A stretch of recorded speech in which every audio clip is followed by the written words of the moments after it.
गाजियाबाद के जाने माने हिंदूवादी नेता एवं शिवसेना यूबीटी के उत्तर प्रदेश उप प्रमुख महेश आहूजा ने गाजियाबाद खोड़ा कॉलोनी में शहीद हुए सूर्य चौहान के घर पहुंचकर पीड़ित परिवार से मुलाकात कर पूरे घटनाक्रम की जानकारी लिया और हर संभव मदद करने का आश्वासन दिया। आज सुबह की 13वीं है तो मैं आदि कैलाश गया था यात्रा पर, तो मैं नहीं आ पाया था जब ये केस हुआ, कांड हुआ। तो आज मैं आया हूँ। 2 दिन पहले ही मैं आदि कैलाश से लौटा हूँ। तो तबीयत भी खराब सी रही क्योंकि माइनस वहाँ पर टेम्परेचर रहता था, यहाँ गर्मी है। तो पीड़ा तो कल जिस दिन पता लगा उसी दिन से है, और कोई हम क्या कर सकते हैं। हमारे बच्चे नहीं करते, हमारे नौजवान कुछ नहीं करते। अब तक तो कुछ हो जाना चाहिए था, बदले की भावना नहीं है। और इस तरह तो हमारे बहुत से बच्चे मारे जा रहे हैं। ये एक प्लानिंग के अंदर हमारे हिंदू समाज के बच्चों को मार रहे हैं, उनका कत्ल किया जा रहा है। यही नहीं, और भी कई जगह हुए हैं, कई जगह कांड हुए हैं। अभी जो देहात क्षेत्र में होने, पहले शहरी क्षेत्र में होते थे, अब देहात क्षेत्र में होने लगे, तो ये बहुत ही दुखदायी है।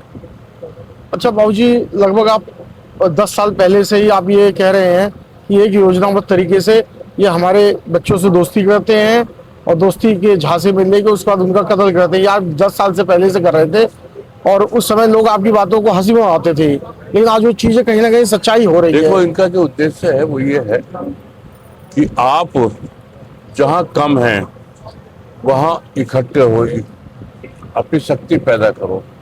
जहाँ 10% से ज्यादा हो जाओ, अपनी शक्ति का प्रदर्शन करो और काफिरों के मन में डर, भय पैदा करो।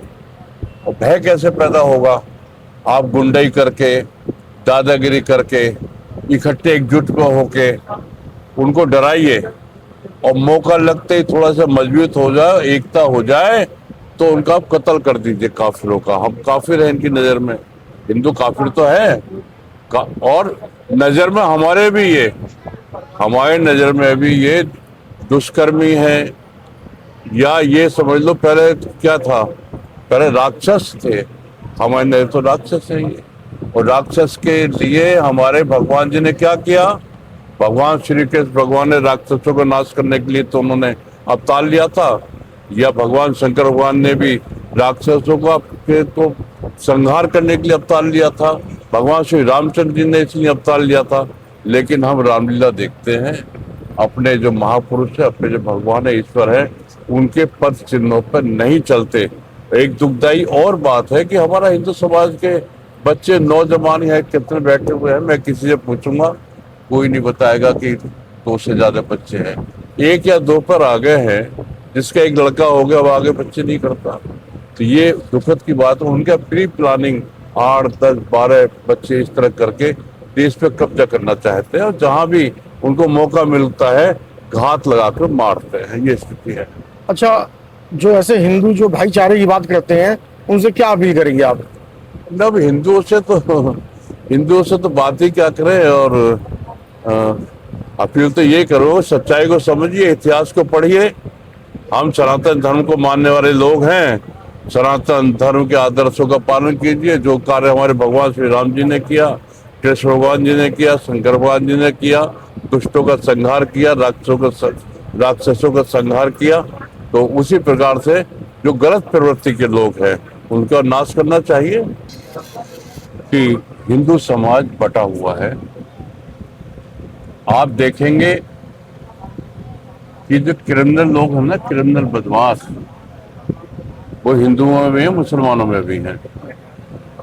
मुसलमान जो क्रिमिनल है वो भी हिंदुओं का उत्पीड़न करता है, और जो हिंदू क्रिमिनल है वो भी हिंदू का उत्पीड़न करता है। मुसलमान क्रिमिनल कभी भी मुसलमान को उत्पीड़न नहीं करता, ना ही हिंदू बदमाश कभी मुसलमान का पीड़ित करता है। तो कितना अंतर है, एक तो बात ये है। दूसरा ये है कि आप देखेंगे उनके धर्म, मजहब, धर्म तो नहीं है, धर्म तो धर्म ही होता है। उनके मजहब में कोई भी एक दूसरे की बुराई नहीं करता। वो जितने भी हैं, कोई मुसलमान है, कोई सपा में है, बसपा में है, भाजपा में भी है, और भी बसपा में सारी पार्टियों में है, लोक दल में भी हैं। जब तक पार्टी की बात आएगी पार्टी में है, लेकिन जब धर्म की मजहब की बात हो जाएगी तो वो ये नहीं कहेंगे कि सपा वाला, बसपा वाला, कांग्रेस वाला है, भाजपा वाला है। लेकिन हमारे हिंदू समाज में अगर कोई बात आती है तो हम नफरत करने लगते हैं कि ये जो हिंदू है ये समाजवादी पार्टी का है। भाजपा वाले उसको पसंद नहीं करते। समाजवादी वाले सोचते हैं कि बसपा का है, वो उससे नफरत करता है। तो एक दूसरे से दूरी बना के चलते हैं ना, ये दुख का विषय है, इससे बचना चाहिए। तीसरी बात, हमारे साधु संत है ना, ये भी बटे हुए हैं, आपस में टकराव करते रहते हैं। आपस में ही शंकराचार्य जैसे, मतलब जो सर्वोच्च धर्म गुरु है सनातन धर्म के, उनके विरोध में हमारे हिंदू समाज के लोग या हमारे बहुत से संत महात्मा उनके खिलाफ बोलते रहते हैं। तो जो हिंदू समाज एक सन्यासी, जो महात्मा, संत महात्मा, वो लोग जब निंदा करते हैं, उन्हें पता निंदा नहीं करनी चाहिए, फिर भी निंदा करते हैं। जब निंदा करते हैं तो उसका संदेश क्या जाएगा? किरंदर हिंदू को परेशान करता है, चाहे मुसलमान हो चाहे हिंदू हो। राजनीतिक लोग वो देखते हैं कि समाजवादी पार्टी का हिंदू है, ये बसपा की पार्टी का हिंदू है, लोकदल पार्टी का हिंदू है। अरे है तो हिंदू, उससे नफरत किस बात की है? आप ऐसा प्रयास करो ना कि उसे आप धर्म का पाठ पढ़ाओ। धर्म का जो, जिस दिन हम अपने सनातन धर्म को मान लेंगे, हमारा आधार क्या है? सनातन धर्म का आधार है हमारे धर्म ग्रंथ, है ना। हम अपने धर्म ग्रंथ के अनुसार चलेंगे, तब हम लोगों में एकता आ पाएगी। गौ माता की रक्षा करेंगे तो हमें एकता आएगी। ये सबसे मुख्य चीज यही है कि हमें अपने धर्म शास्त्रों के अनुसार आचरण करना चाहिए।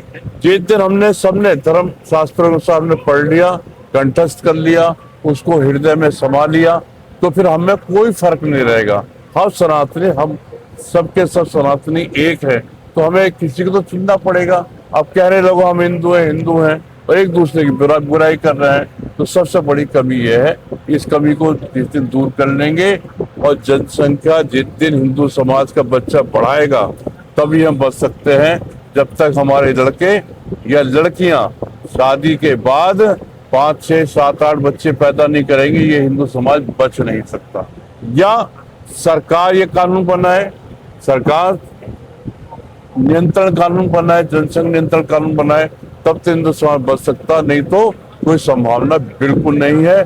उनकी जो प्लानिंग है वो कामयाब होती जा रही है। जो पार्टी सत्ता में आती है उसी में जुड़ जाते हैं। आज भी हमारे भाजपा सरकार में बहुत से ऐसे नेता हैं, मुस्लिम नेता हैं, जो उनकी चलती है पूरी तरह से उनको सिरमौर बनाया हुआ है। समाजवादी पार्टी में बहुत से ऐसे हैं, बसपा बहुत है, कांग्रेस में बहुत है। उनकी हर जगह गोटी फिट है, हर जगह गोटी फिट है, लेकिन वो पहले मुस्लिम है, बाद में कुछ और है। ये दुख का विषय है। हम सभी हिंदू भाइयों से तहे दिल से धन्यवाद करना चाहती हूँ। पर बाबा योगी और मोदी से मेरी बस 2 ही रिक्वेस्ट हैं, जो मेरे बाल बच्चे को न्याय दिलवाए। अच्छा, कुछ आरोपी एक आध दो शायद अभी फरार हैं और बाकी जेल में हैं, तो योगी जी से क्या अपील करेंगे आप? योगी जी से मेरी यही रिक्वेस्ट है, जो जेल के अंदर हैं वो, और जो फरार हैं वो। फरार है उनका तो इनकाउंटर होना चाहिए, और जो जेल के अंदर हैं उनको भी ऐसी सख्त से सख्त कार्रवाई की जाए जो जेल से बाहर ना आ पाए, जो हमारी जैसी कोई और माँ और अपने सूर्या के लिए रोड पे बैठ के न भीख मांगे। अच्छा, आखिरी सवाल ये कहूंगा मैं कि जो ऐसे हिंदू समाज के लोग हैं जो इनसे भाईचारा अपनाते हैं, उनको क्या कुछ कहेंगी? क्योंकि जो सूर्या के साथ हुआ वो किसी और बच्चे के साथ ना हो, तो ऐसी माओ से क्या कहोगी? हम सभी अपनी बहनों से कहना चाहती हूँ, अब मोमनन के किसी बच्चे से अपने बच्चों को मिलने ना दें, उनसे दूरी ही बनाएं। जिस भाईचारे के नाम से हिंदू लोगों को ही चारा बना के काट डालते हैं।